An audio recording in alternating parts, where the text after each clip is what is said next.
Cargo around. I would say about 100 kilometers an hour, it's about 70 to 80 miles per hour. So that's the fastest they were allowed probably at the time.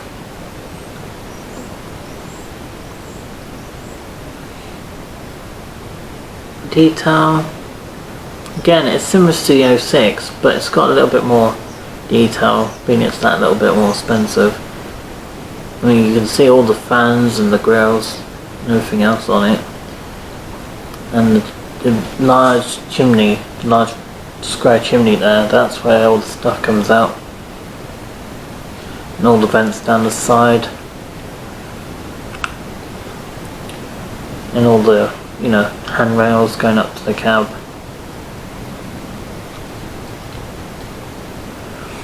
And got everything else going on. So running performance, I would give this about an 8, because it does run reasonably well over points. It's not the fastest train I got, but the strength of it is really good, in both directions, forwards and backwards. It does have lights when it comes towards you and it goes away from you. Because at the back they're really dim, but at the main cab they are more brighter. But all yellow and white lights, that's all they are. Pardon me.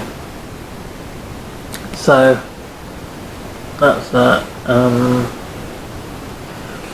What rearrangement does this one have?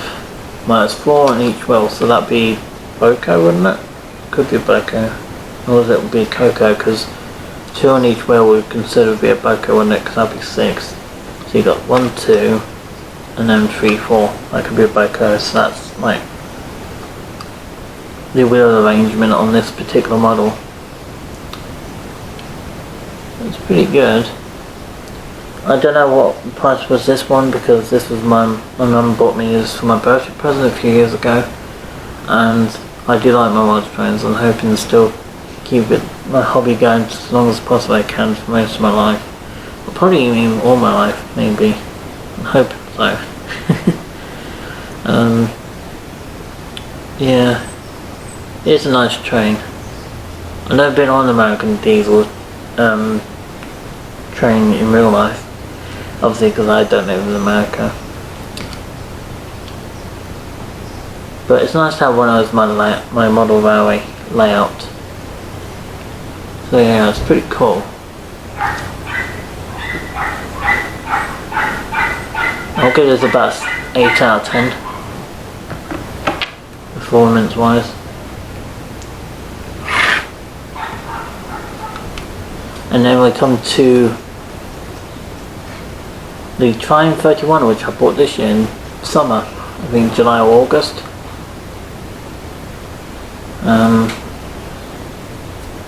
So again, this one's a different wheel arrangement. This is a Boco wheel arrangement, being it's 2 at one gen, 2 on one end, 1, 2, and you got 3 on the other end. So that's Boco, I think.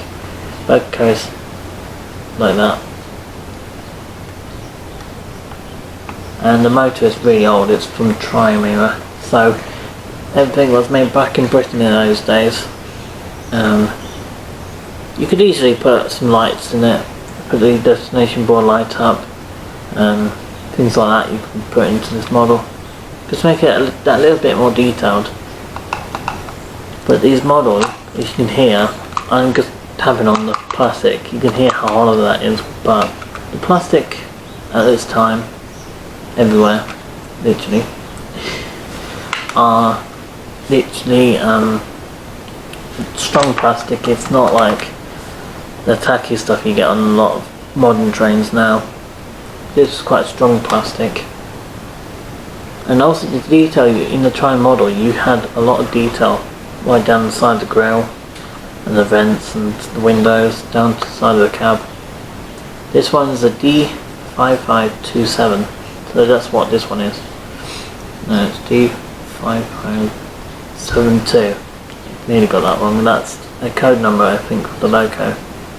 And it's got the line symbol, so that would have been in an area where I used to live probably. When I used to live in Cambridge. So I used to run through there. Way back when. So I'm not totally sure on the roof. That I know that's a fan, what should be a fan.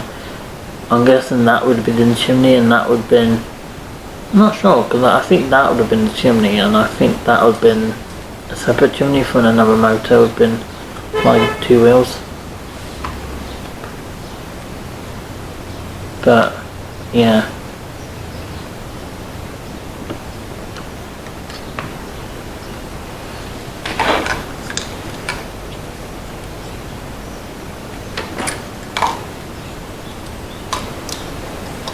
And then we got the 4472. I give this rating running performance as well. I've got.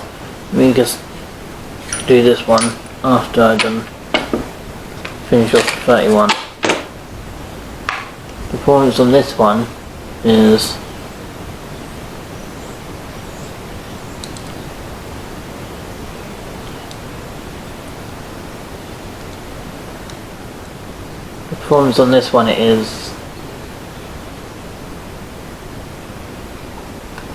well, it's basic, just detail wise it's basic again, but it's good for when it was made back in Britain and during the 1950s and 1960s, or probably earlier like the 1940s. It's probably good for its time. Motor is quite interesting, but that's literally there sitting over one side of the motor. That's the motor, this one here, which has got die-cast metal all over it, and the one drive is right inside of there, driving the train. So yes, it's pretty good for its time, but it is basic. But as I said, it was good for its time. Running performance is about 4.5 out of 10. It doesn't run always the best. It always scatters around corners and over points, because that's how the models like that used to make. If you want to run them over top of the points, you have to run a little bit faster, a little bit speedy. So overall, it's about a 6 out of 10, for probably even 7 out of 10 for this model. So we're on to Flying Scotsman next.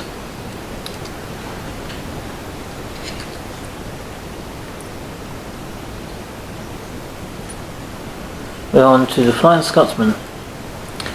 So the Flying Scotsman, which I got last year, and I bought this one this year. So we've got this locomotive here, which I bought last year. Price into the 06 was £19. The Dash 8 I'm not totally sure, because that was a present for me, from my mum bought for me from the birthday present. That was about 40 quid I bought this year. So that's pretty good. So Flying Scotsman, this at the time when I bought it in Plymouth was about 80 quid. So obviously I didn't know, but the first time I bought it, a long time back, this was only like 60, maybe 55 to 60 quid at the time when I first bought one.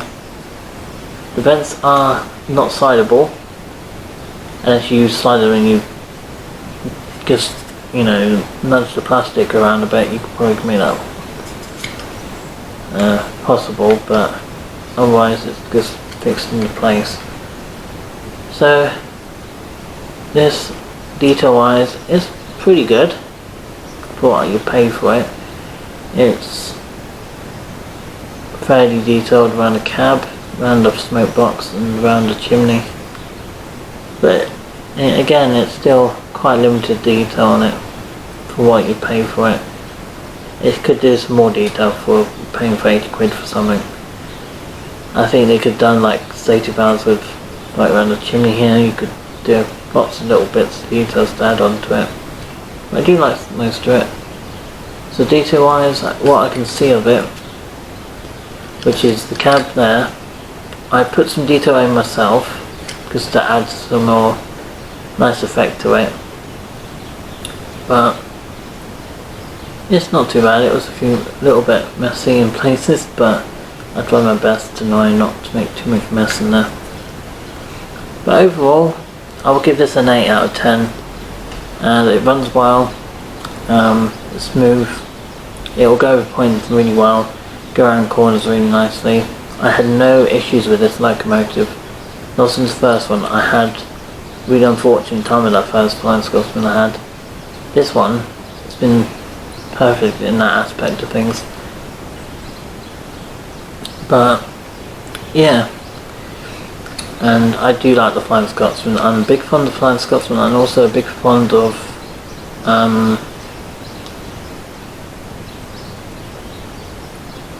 the A4 and the Battle of Britain and a few others. So yeah, detail is about 7 out of 10 for detail. Running performance is like 8 out of 10. The only slight downfall is all these models, none of them sprung buffers. These are all static buffers, so there's no spring in them to push them back and forwards. In the previous model I had, they did have sprung buffers on tender or the front trailing wheels.